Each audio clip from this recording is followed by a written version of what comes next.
It was a slick campaign launched to lure people to Canada's energy capital. Alberta's calling to say that your dream lives here. A little over a year later, it's clear Canadians and people from around the world answered that call.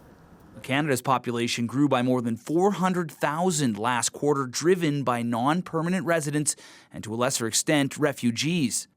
Alberta led the way. More than 40,000 immigrants moved to the province. 17,000 people also relocated to Alberta from other parts of Canada. A big shift, but big cities are no longer the big draw. Many immigrants now looking to call smaller communities home. People are finally discovering the trend that Canada is more than just Toronto, more than Edmonton, more than Calgary, more than Vancouver, that there is something beautiful about rural life. Places like Airdrie, the city of just over 80,000 north of Calgary, has doubled in size in about a decade. People from across Canada drawn to the community. When my mom first moved here in 2007, it was still a very tiny little town. Housing prices, lifestyle's a little slower, people are a little friendlier. No regrets. I have not had that moment where I'm like, what did I do at all?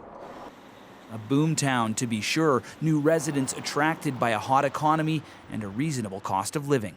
We become this amazing, inclusive, look out for your neighbor community. Entrepreneurs are moving here, families are moving here. But so many newcomers arriving so quickly brings challenges too.